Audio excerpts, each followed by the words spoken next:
Good morning, snacky friends. Because we're an adult, today we're gonna have donuts for breakfast. Hey Jay Eats. Welcome to another episode of Hey Jay Eats. So if you're a part of Canada or close to Canada, you'll know that the Canadians, they really like their Tim Hortons and these things they call their Timbits. Personally, I've kind of evolved beyond the Tim Hortons coffee, but the donuts are still good.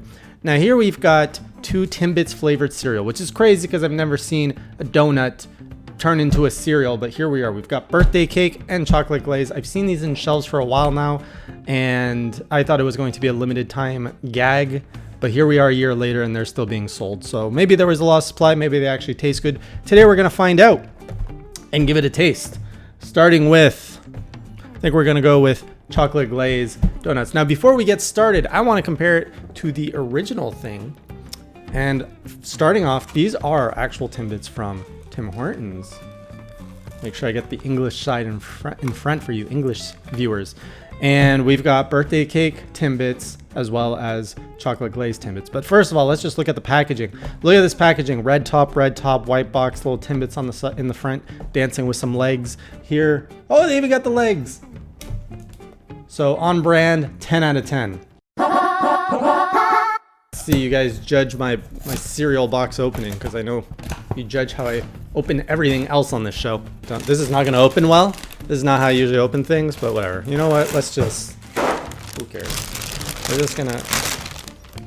First of all... Oh, wow. That's a lot of chocolate. It's...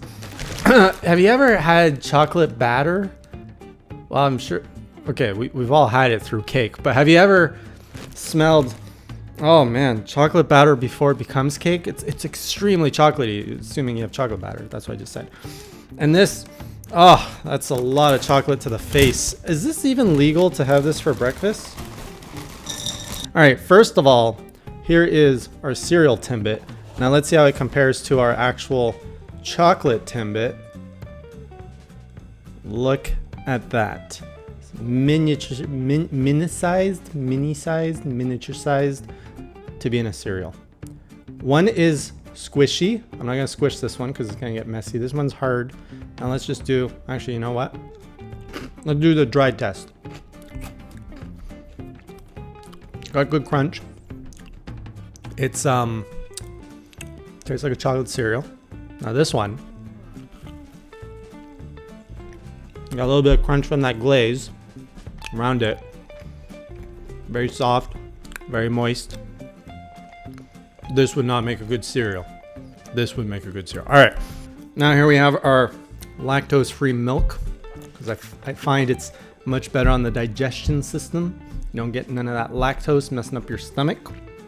And it tastes the same as milk infused with lactose, or just plain milk. I don't think it's infused. I think it's just part of the deal.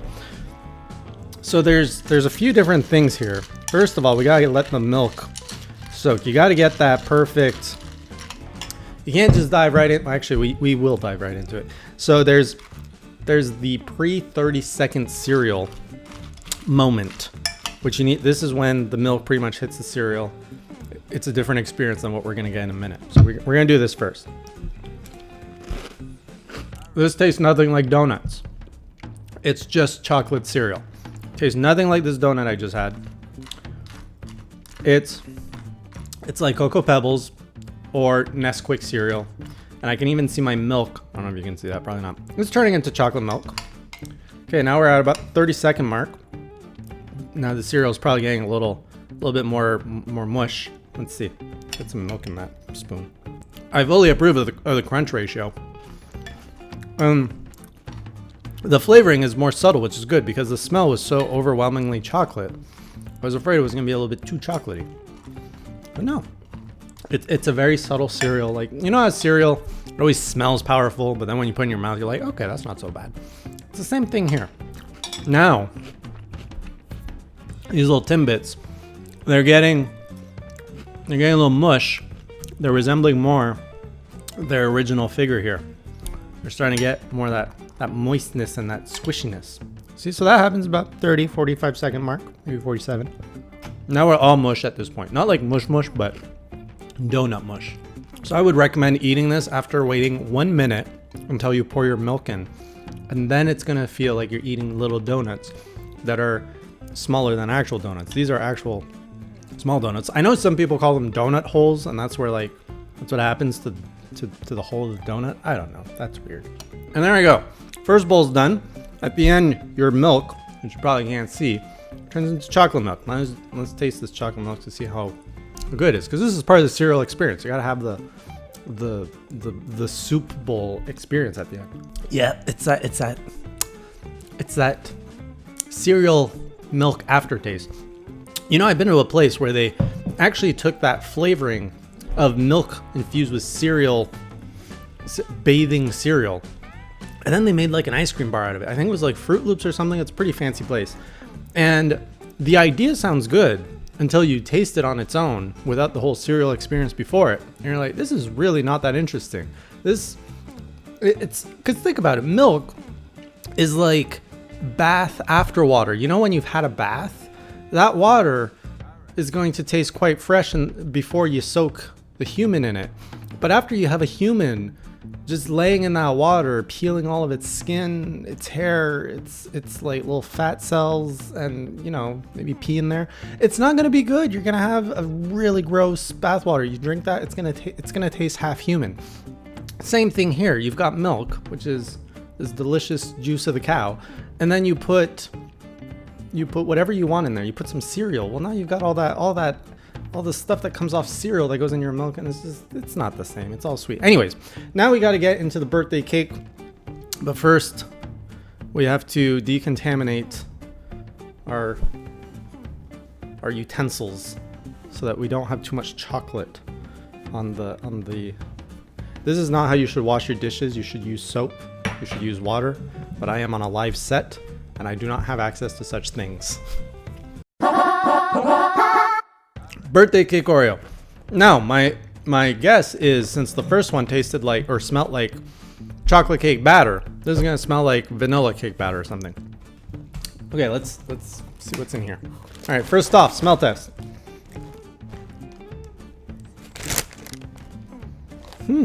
Does not smell like cake batter. How weird. It smells like a playground. Like a playground, an indoor playground that had a lot of sticky hands everywhere of like candy, and it just smells like that leftover sticky hand candy everywhere. Not quite as pleasant. Now, how does the form factor, how does it compare to the original? Don't fall over the desk. So they put all of these, like, this looks like it has kind of a rainbow rash going on. There's blue, red, all sorts of colors in there. The original, let's pull out the original. The original, it's sprinkles. They're trying to emulate sprinkles by putting, I'm not even sure what they put. Now, they're off on the color. They don't win points for the color. This one looks very pale, and this one looks a little bit more tanned. But I see what they're going for. They're almost there. They're almost there. Now for the dry test. Oh my. That does taste like birthday cake.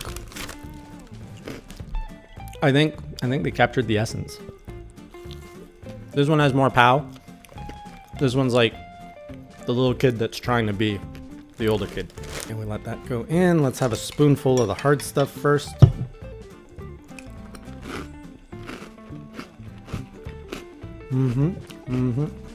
Okay, that's not working. This should be pulled off the shelf. So it was better dry without the milk, because now the milk is taking off a lot of the subtleties that you got with the dry cereal, and it's leaving you just with the you're losing a lot of that. Okay, so with the chocolate one, we lost a lot of that chocolate smell when it converted into a flavor.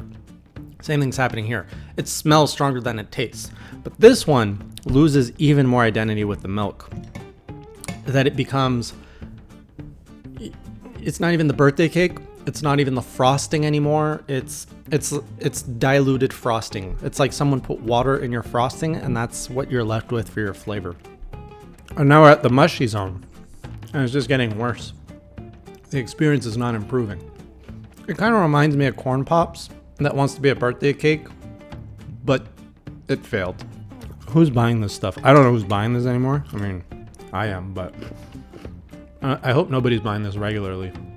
You're doing yourself a disservice eating this cereal. And now we're probably gonna get like sour milk leftovers. Oh, it's not ideal. It's not ideal. It's, you know, you don't add birthday cake to your milk. That you don't see that. You have chocolate milk, you have strawberry milk, you have coffee milk. All these things are good. This is not so good. All right, now we have one last test to perform.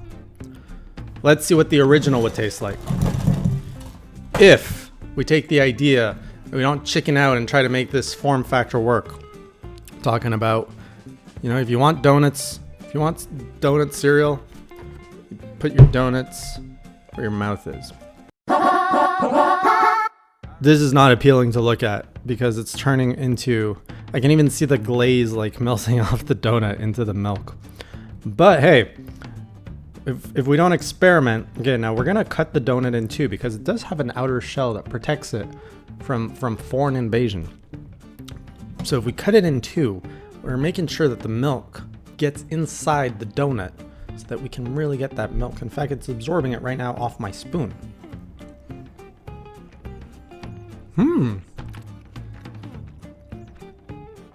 More mushy, but more flavor.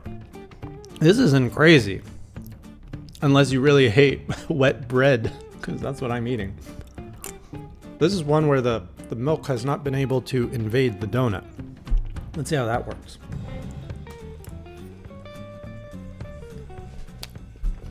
The inside's dry, it's moist. The milk is still around it.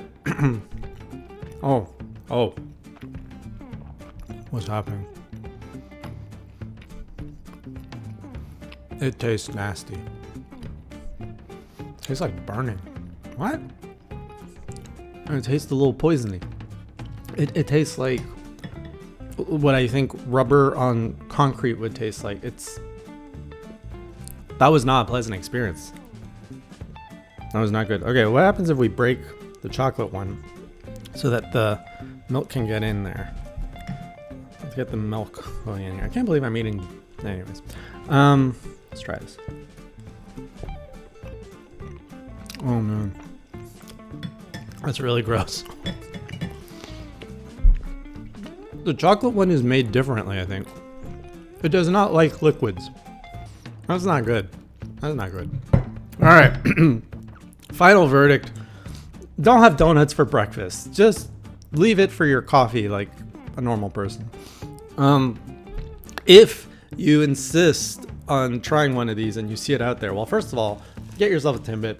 This is the original is the best. And these two, the birthday cake and the chocolate glaze are good, but there's so many other flavors you can get.